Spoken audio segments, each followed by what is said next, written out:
Hey everyone, and welcome back to Master Sight. Today I have game 4 of Nerdhammer GT. I'm going to face off against Joe Ferry and his Trident Realms. So Joe and I have faced each other one time before at Crossroads GT last year. And that was he was still playing Trident Realms, but I had the elves at that point, and yeah, anybody that knows that matchup knows that fish don't like getting shot by elven arrows. So this time around, Joe was chomping at the bit for a rematch. He definitely wanted to see how cheesy this list is. So yeah, I was excited. Knew that we were playing each other the night before. So we definitely were hyped up for talking about it.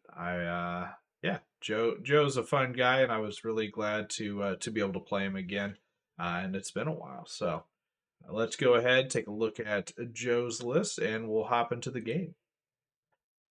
So Joe's Trident Realms, he's got Regiment of Placoderms with the unit strength upgrade, making him unit strength 4.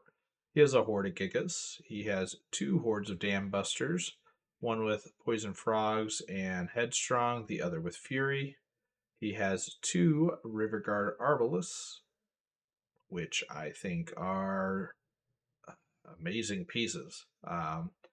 Yeah, I I definitely suggest anybody playing Trident Realms should look into these and invest in these because they just do a lot.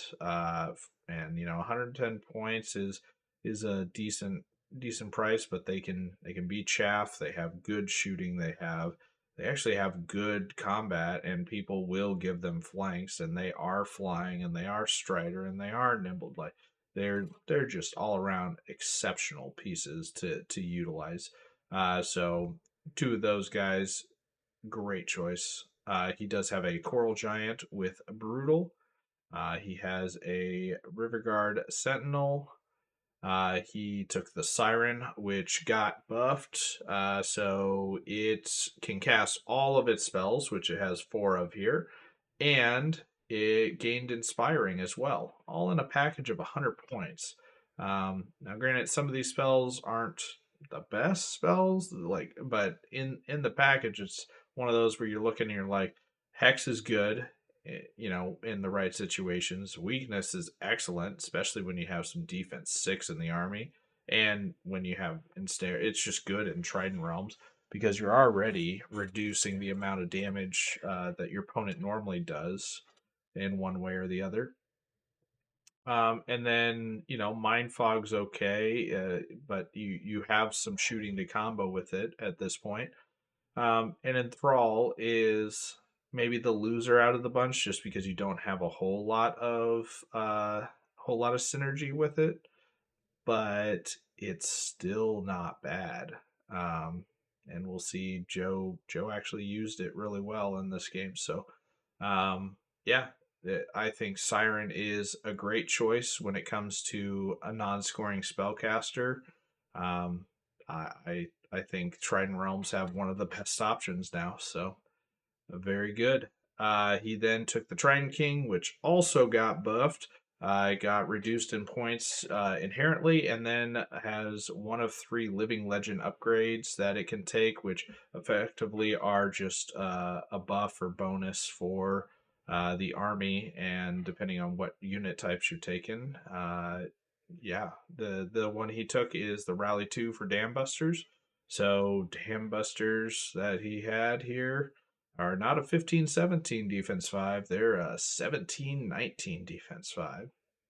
And then he also has some other Dam Busters in the list. Something I am curious on. They have the Dam Buster keyword. Does work on the Arbalest as well, which is awesome. This Riverguard Dam Buster Sentinel doesn't have the Dam Buster keyword. I feel like that's an oversight, and it absolutely should have it, but for some reason doesn't have it.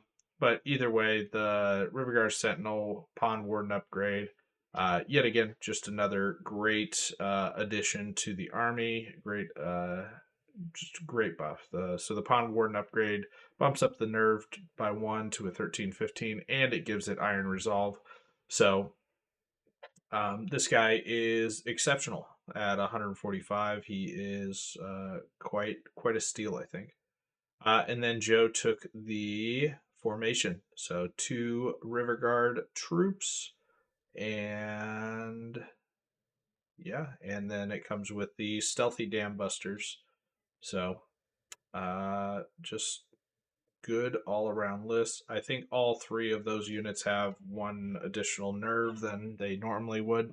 So yeah, I'm a fan. I like it. 14 drops, 23 unit strength. I think their Trident Realms are great. They also, in my opinion, have the best faction commands available in the game. So yeah, we're gonna hop into the game and see how much this is gonna hurt. So there's Joe, looking like he just rolled out of bed, had that dirty ass fucking shirt on. Yeah. And here's our board. So we are playing Fool's Gold. So bluff tokens that are put out, and then you got to control them at the end of the game, similar to Pillage. So, um, yeah. So let's dive into deployment. So Joe has a Dambuster Sentinel behind the Impassable. Let's talk about terrain. So Impassable kind of centralized here and top left. Hill, bottom left, top right. Forest, bottom right, center left. Obstacle, obstacle. This is a pond. You can barely see kind of the water feature in the middle there, and this is the field. So Dambuster Sentinel out there. Next to these guys, it is the Siren with the Placoderms and the Gigas, so making that big beefy center. He has the Coral Giant next to them, behind which is, I forget who that is. Maybe that's nobody. Maybe that's just the terrain or the board. Yeah, it's just the board. He has one of his Dam Busters. Then he just kind of went with a formation here. So Dam Buster, Stealthy Aura, Dam Buster, Dam Buster, Tree Leapers, Tree Leapers, Arbalest, Arbalest, the guy that gives out Vicious to Amphibians, the Sentinel, and then the Trident King. So yeah, so that is quite a strong centerpiece there. So I have a regiment of warriors. This is my sharpness rats, I want to say, and this is my strength rats. Uh, Shock troops, I should say. But then I have the brute with Mother Kryza, all 3 weapons teams here, all 3 claw shots here, and then the other regiment of warriors. But you'll notice that then I have a separate detachment over here, which, yep, we did it. We made the no. We did things we shouldn't have. We split the army. We split the rallying aura centric army into 2 pieces. And yeah, I'll talk about that in a minute. So we got Broodmother, got Tangle, got another Brute, the other Broodmother here, and the J booted shock troops. So let's yeah, before we do anything, let's talk. Why did I split the army up? Because that seems like a terrible idea, and it even makes me question it when I'm looking back at it now. But I had a reason at least. I didn't just, do the same shit like I did in game 1 where I'm like, I'll just deploy stuff in the middle because that should be fine. Now, so my actual reasoning is Joe, when he was putting down the tokens, um and after seeing most of his deployment, I believe everything that's on the right here is deployed after Joe's army was completely deployed.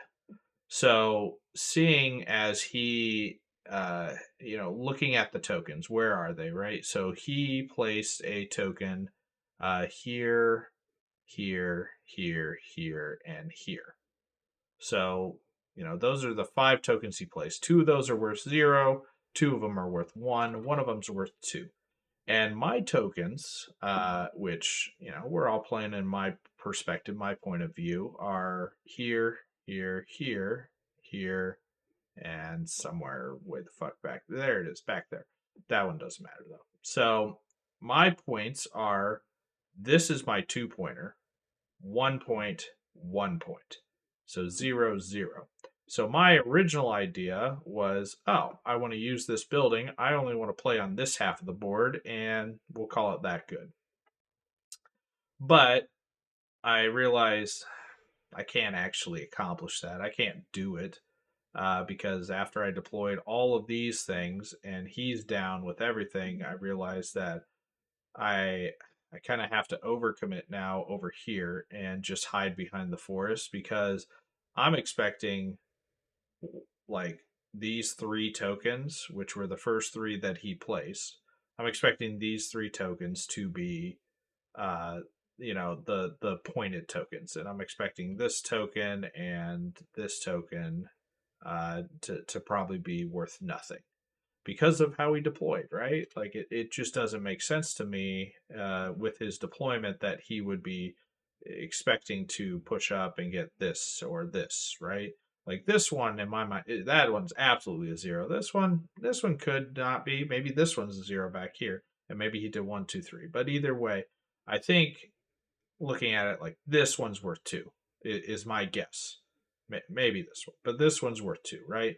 So I'm looking and I'm like, if I want to win this game, I can't just give up, you know, all 3 tokens that he placed, right? I feel like I have to fight him over it. And my idea is, okay, well, looking at it like impassable, impassable, I know these 2 are worth points, and then I could fight right in the middle here with what I have and fight over this token. And then as long as I just delay on the right hand side and I have, my claw shots set up in a good way to where I'm going to shoot in this lane when he comes up. He has to come up and push through the forest and get me, which that's going to delay him for a turn. Um, because I'm not planning on pushing past this because there's no point. There's no points over here, right? So the points are here. So I'm staying back behind this forest. So he has to come up, push past this, and then get into me. And I feel like it's just not going to happen, especially with all the flying stuff that he has here. Like everything here is flying except for the Trident King. But the Trident King doesn't have Pathfinder, so the Trident King's going to be hindered going through this. So everything's either hindered or affected by phalanx into those shock troops. Um, yeah, and I have the weapons teams that can come through and support with shooting there too. So I felt like, you know what? Yeah, this is the way to go, and that's why I made this decision. Um, is it good? I don't think so. Like splitting this army feels absolutely horrible. It feels atrocious. This army wants to sit in a goddamn bubble and hold hands with each other, walk up the field. But yeah, I'm looking at him like I don't see myself really going across the field in this game.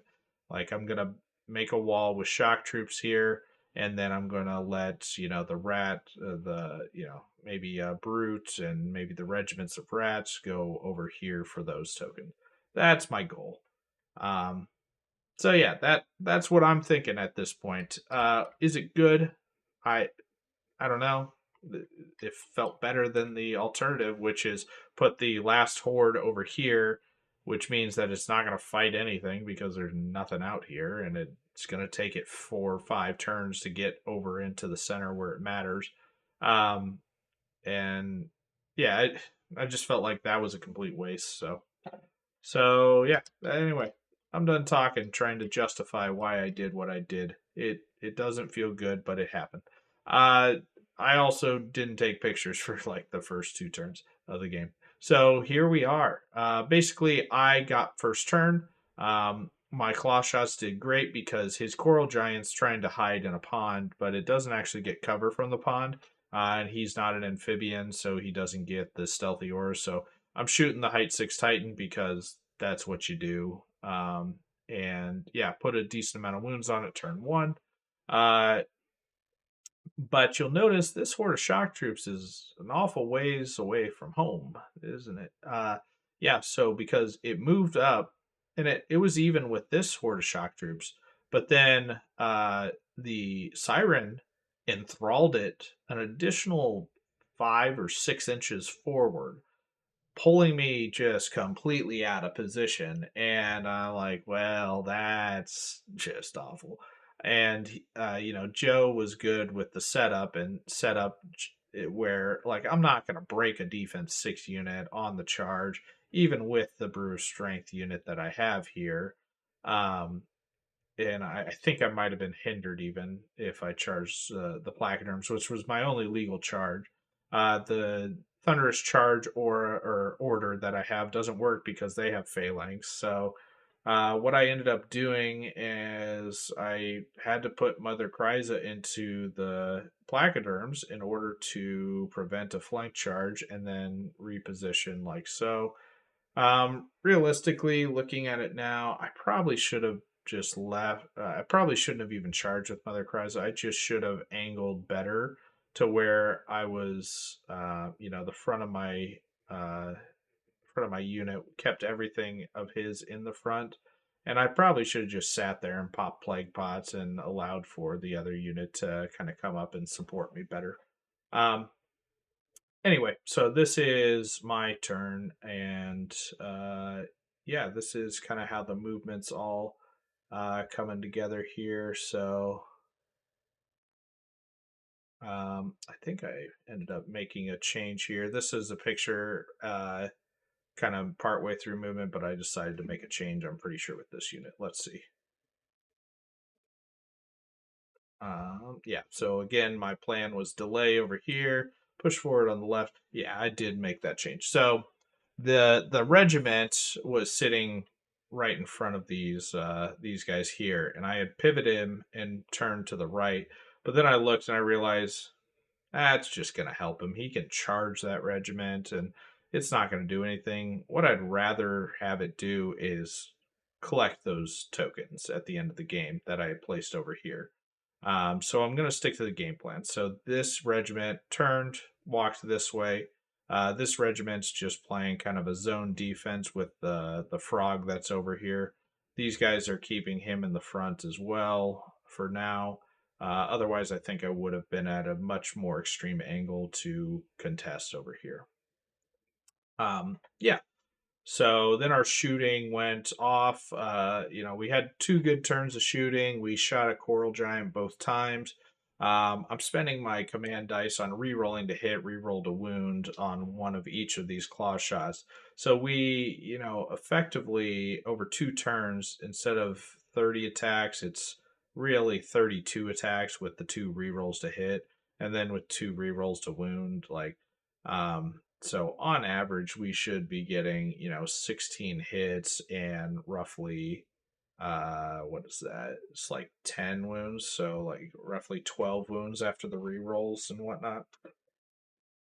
And then we had a lightning bolt turn one that shot at him too. So yeah, we picked up the coral giant with 2 turns of shooting, which is, you know, great. It's slightly above average, but yeah, we got him, boys. We got him. So I don't like our positioning in the center, but we got him. Yeah. So struck first blood, very good. And yeah, there he goes. So obviously, Mother Kryza doesn't kill a horde or a regiment of placoderms. She kind of held it up, but Joe played it really well here, and what he did was he flanked Kryza with the dam busters because you can. Uh, he did the order to back up the placoderms at full speed in order to fit here. Um, and this was a mistake because I actually told Joe after the fact. With the way smart charges work, he did not need to back out. He could have just countercharged the front, which would have forced him to slide over because my unit's in the way, and his unit would be in the way. So it would be the only way to complete the double charge. So he could have forced his unit to slide over, hit the flank with the frogs, and yeah, all would have been good. So in this case, doesn't matter. He killed him anyway. But it could have potentially changed the positioning and the options that his units have for the upcoming turns. Um, but yeah, I believe I also popped plague pots this turn on this unit. That's a big reason why he didn't come in with everything. Um, so yeah, and then on the right, he is pushing forward quite aggressively, which just all but confirms my suspicion, which is that these three tokens over here are absolutely worth fighting over. So yeah, so that is pretty much all for the turn. Losing Kryza that early is big deal. You know what's even more of a big deal is I realized about this time after losing Kryza, who inspires, that my only other three sources of inspiring are sitting over here, babysitting this one horde that I just threw over here like an idiot. So now I'm like, oh yeah, and both my drain lives and radiance of lives are over here. It's like, god damn, I'm an idiot. And they were some of the last deployments. I easily could have put one of them over in the main battle line. I don't know why I didn't. Just you know, an idiot doing idiot things. So, yeah, I question myself sometimes after these games. So I am not playing as well as I feel like I should be. And I thought I was on a roll. I thought after game three, I was like, yeah, I got the hang of this. This is easy now. I don't know how I could have lost those first two games. Not really, but yeah, so Kryza dies. This horde lives. It's only one unit of gigas. And then this is my turn three, I believe. Yeah, top of three. So we'll get a little bit closer. So I forgot to mention Joe's frog just kind of ran out of line of sight and looked over here. I'm okay with this. I don't know what this guy's doing. Like part at this point, I'm partially considering. I'm like, wait a minute, is this token worth points? Did he really do that? And thinking that I'll just ignore it altogether and his one frog can jump on it. So I was like, well, I'm going to keep this regiment close by because it's at the uh, end of this turn. So after Joe's turn three, we're going to flip all these tokens over and figure out exactly where the points are and play from there. So yeah, anyway, my little rats decide, obviously, this was the 2 pointer, so I just ran forward straight on it. I'm not able to be charged, I'm out of range and whatnot, so I figured, what the hell. And this guy's coming over here just to kind of deter the Pond Warden from, coming straight after the claw shots. I feel like the claw shots are still necessary for me to win the right flank.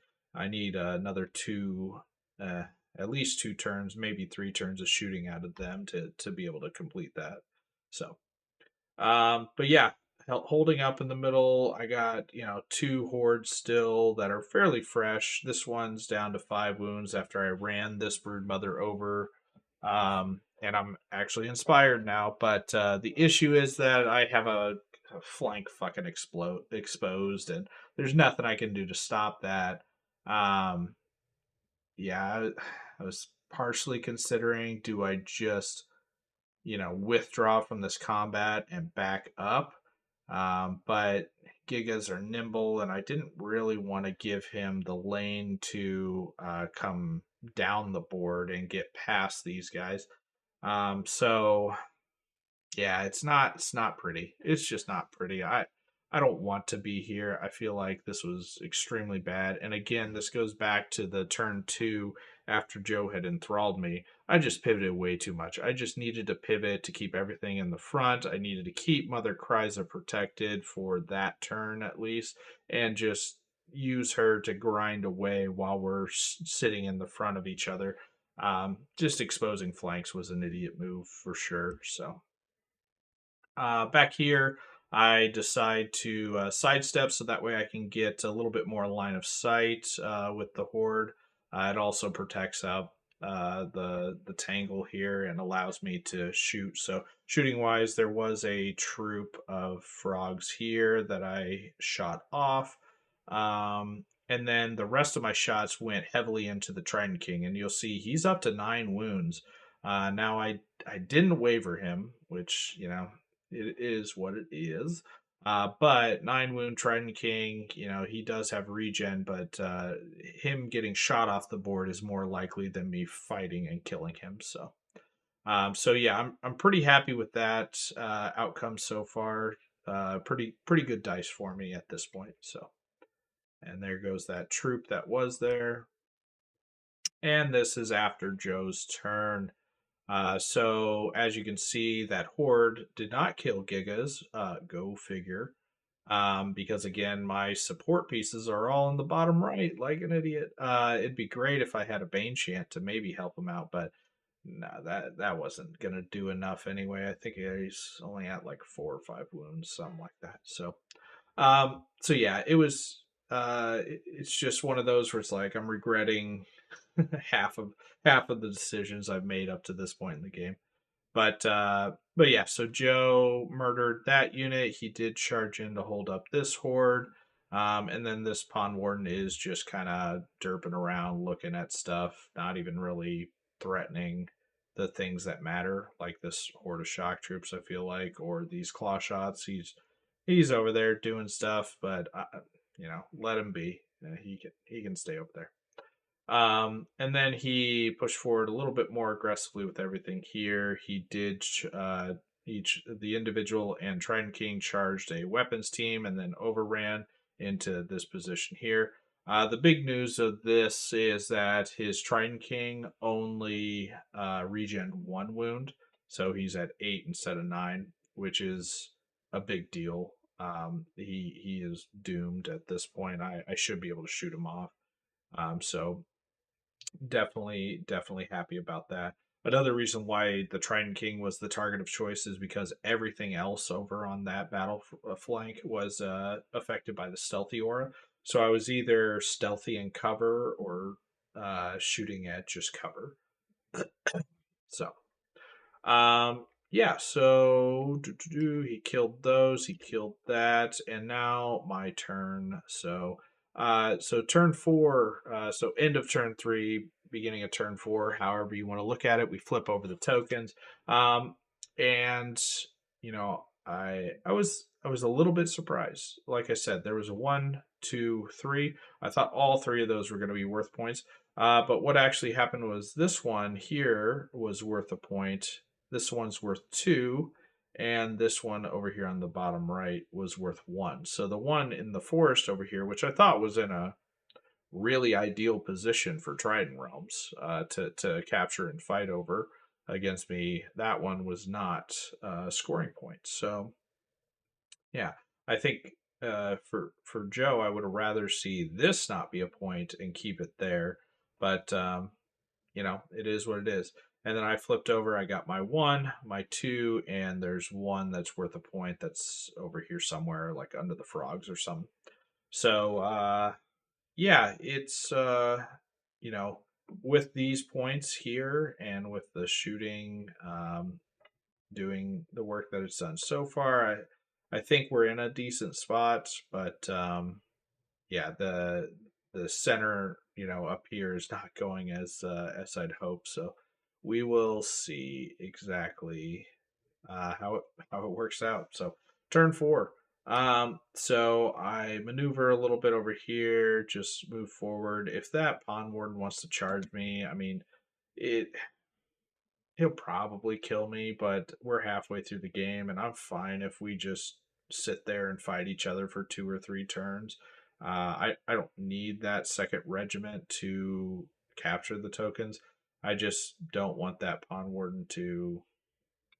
I don't want him to do anything really at this point. I ran the Broodmother again, so that way Radiance of Life would go off, and then she's also inspiring. Over on the right, I charged the chaff that he allowed me to, and then yeah, I'm drain life. So I drain life the Trident King and shot him with claw shots, and so you will no longer see him. The weapons team is shooting into the stealthy aura unit, so that way, if I take that out, then I can shoot everything else without stealthy for the rest of the game. So we killed the Trident King, and we did kill the little frog in combat, the chaff frog guy. So so this is what it looks like. Bottom of 4 for Joe. So he measured unintentionally, but he was unable to complete a double charge into the front of shock troops, which the frogs probably don't do much of anything anyway because they'll be hitting me on 5. So I actually like this better. Take out the inspiring, take out the radiance of life. Yeah, that is what it is. So he does that. He countercharges. Nice thing is, I did put these guys up to 8 wounds, which I think they only had maybe a 1 or 2 from Mother Kryza before. So good with that. Broodmother or Brute is just blocking this guy up at this point. So, ideally, I just get to the point where these Horde of Shock Troops, which are fairly fresh still, are just sitting there and grinding with these units, and I ideally am able to hold him off of the 2 point token. So, and then, yeah, he ends up coming in and double charging, or maybe it was triple charging. Yeah, he double charged. So I think this is my turn where I counter, but so he does kill the Broodmother, um, which double rallied, inspired, 14, 16. He should have 9 hits, and then he's wounding me on 2. So yeah, 8 wounds. I mean, he's an 8 twice on average, but he has poison frogs. I think he used so he killed her. I think she had 1 wound on her too. So yeah, he killed her. Not not terribly out of the book, but I was really hoping to stick around for a turn. He also killed the brute. The nice thing here is at least the Gigas don't have line of sight past his frogs on me. Um, so yeah, I'm hoping to kill the placoderms and then just keep grinding out his units from there.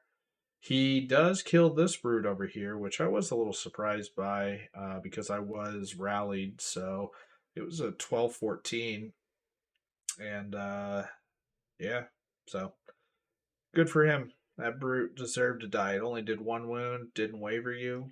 Yeah, that's fine.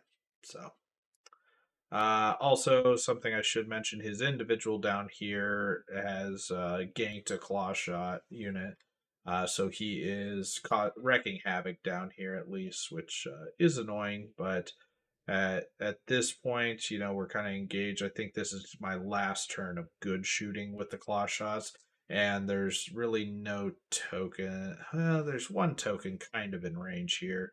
So I might be able to utilize them for objective scoring at the very, very end of the game, but not really counting on it. So my turn. I countercharge here. I do end up shooting some of my claw shots at this unit of frogs this turn. My thought being is if I can soften this unit up, this is the Brew of Sharpness horde. If I soften this unit up, I have a reasonable shot killing the frogs in one go. Because the rally's gone from the Trident King that didn't even come into play. Thankfully, we picked up the King early on, so yeah, that's what I'm hoping. That's kind of the reasoning behind it. There's yeah, the shoot what's not we're double charging over here. And then I was drain lifing and shooting into this one for close range. I just didn't want cover and stealthy shots into this regiment with the claw shots. I just felt like it was more impactful to get some wounds on the other ones. So that's what I did. So we did kill the placoderms. We positioned in such a way that we're only giving up a flank to Mr. Frog Hopper Leaper, who's finally coming to play in the game. And I think it's probably 2 turns later than I would like to have seen him be in a threatening position. Um, but yeah, it is what it is. So we are, I believe, full health now, though, too. So because I used the command to take a wound off, they only had 1 wound on him, and his guys just completely flubbed the last turn. So we're a fresh unit of shock troops, but we're completely unsupported. No rally, no inspiring, so anything can happen. We do kill the horde of dam busters down here who were also left unsupported, so uninspired over here. So that did help us out for sure. And I sidestepped my horde because I want this horde on this 2 point token at the end of the game. So bottom 5 for Joe. He does take the flank front over here. He moves the Gigas down towards the 2 point token. He hops the line with these guys because, well, they're 9 attacks and getting affected by phalanx isn't going to do shit. And he made sure that my shock troops were not able to see his units here, so I couldn't get a charge off. So he didn't need to block anything. So good play here, I think. And then yeah, oh yeah, he either shot and killed, or the individual killed the claw shots down there. He shot and he wavered with 1 wound. The weapons team here, um, which isn't the end of the world, but it's definitely annoying. It's always good to get just the possibility that these things go off and do more than they should. So turn 6 onto me. I did hold with the horde up there, and nothing else really mattered. So now we're on to 6. So we're closing in on the end of the game.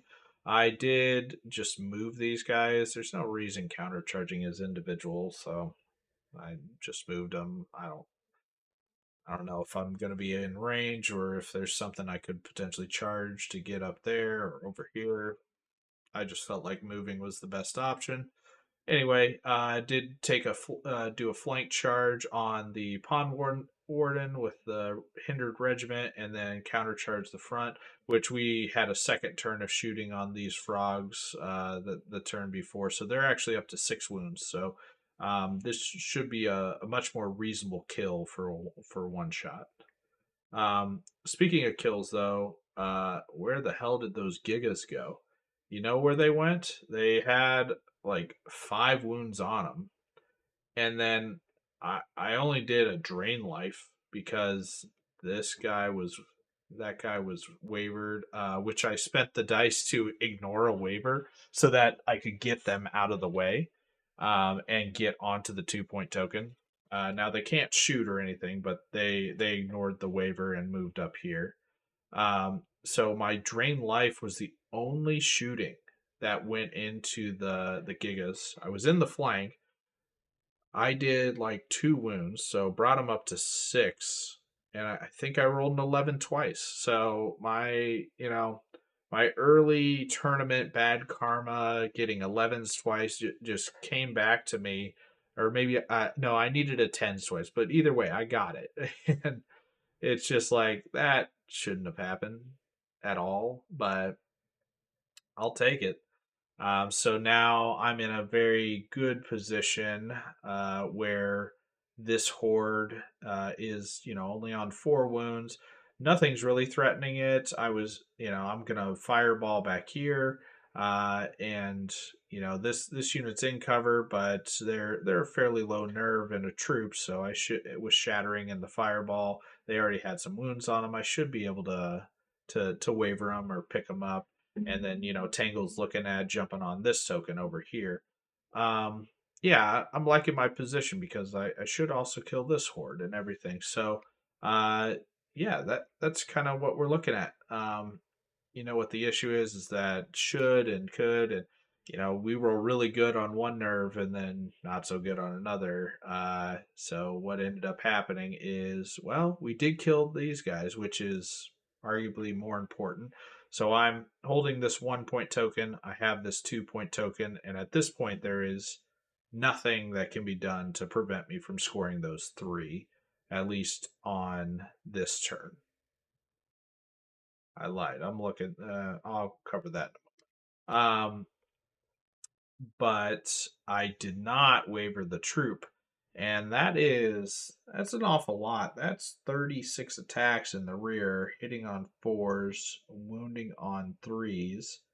Um, yeah, that's gonna hurt.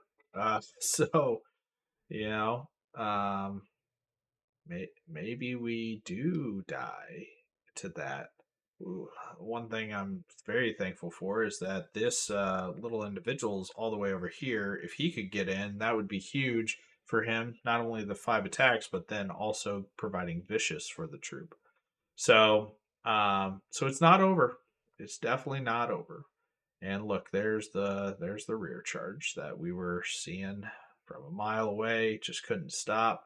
Needed to get on that 2 point token. Nothing I could do to prevent that. So yeah, Joe ended up because I did no wounds to the Pond Warden. He jumped over, is in range to collect this one. So I have 3, 4, 5 right now. He has one for sure. If he kills this and he overruns, he has this. So it would be a 3-3 on turn 6 if he kills this unit.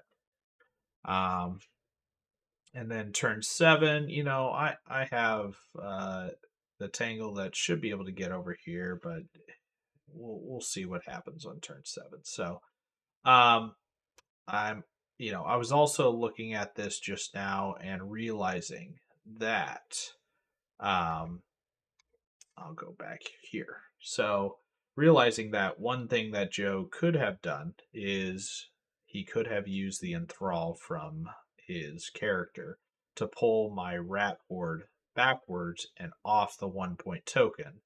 Therefore, he would have one token, and then if he kills this and overruns, he would have 2 3 points to my 2 points. So, Joe, I hope you're watching this because this was something that we didn't talk about and I didn't catch during our game. But that would have been a path to victory if we end on 6 and if you kill the horde. Um, so yeah, this is coming down to the wire for sure. And I definitely got lucky to remove those gigas. Otherwise, he likely contests this 2 point token. So it's either a push, even if he doesn't kill me, or it just guarantees the kill basically if gigas are coming into the front with that rear charge as well. Um, but yeah, he moves these guys in a position to threaten a charge or a flyover and get this token on the last turn, or turn 7 if it happens. Um, and yeah, this is where it ends. The 15 wounds on the unrallied shock troop horde. They are a 2022, so he needed a 7 twice because I got the Broodmother there, and he does not get it. I believe they aren't even wavered at this moment, so that was uh, that was huge.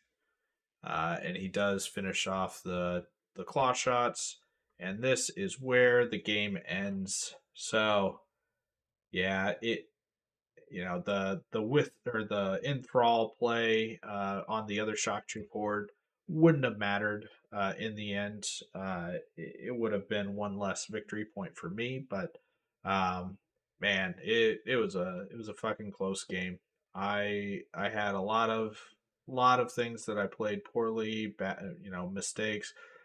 Joe, I believe, did play a very good game. I think the positioning on a couple of those tokens were the only things that I was questioning, and then that I think the only real like mistake was the pond warden or warden pond warden that was on the left hand flank the whole time.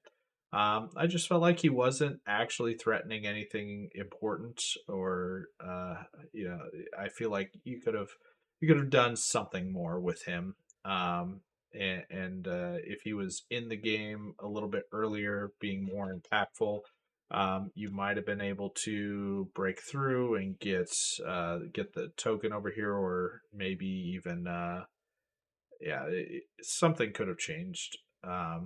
So I uh, I squeaked out this one. I think that I made several mistakes where I don't feel like I deserved this win necessarily, um, and I think Joe made fewer mistakes. But what I think really happened is that my dice bailed me out of this game more than anything. My shooting was doing exceptionally well, and like the regen on the Trident King was a huge boon to me to be able to pick him up when I did. And putting 9 wounds on him when there's cover was just a lot. So, and then obviously picking up Gigas on tens twice, where that changed the game right there for sure too. Because if Gigas are charging into the front of the shock troops, that the rear put them up to 15 wounds. You only need a couple more wounds, and then you're 2, 3 more wounds. You're sitting on a 4 twice then. So, hindered Gigas I think are good for at least 3 wounds. So. Um, yeah, great game, Joe. It was just so close, and I feel like I said, I don't feel like I deserved this win. I will absolutely take this win, but the deserving of this win is not the case. I don't think so. Close game. I think maybe a draw would have been a better outcome in the end, but. I'll take the win. Sometimes it's better to be lucky than good, and I can admit this is definitely one of those times. So, um, but hey, man, in a year, Joe's come a long ways from when I played him. I know after the elves played him, he was definitely upset and flustered a bit and ready to just kind of quit the game because or at least quit Trident Realms because he said, "Well, why wouldn't I play Speed 10 flying? Why wouldn't I play 24-inch shooting? Because those are just better than everything that that Trident Realms had." But I think the army's come a long ways, and it really shows. And I'm excited to see what different styles of Trident Realm armies there are out there. So anyway, that is game 4. We are officially 2-2. We are likely on the upper half of 2-2 because our losses were quite good, and we have one decent win.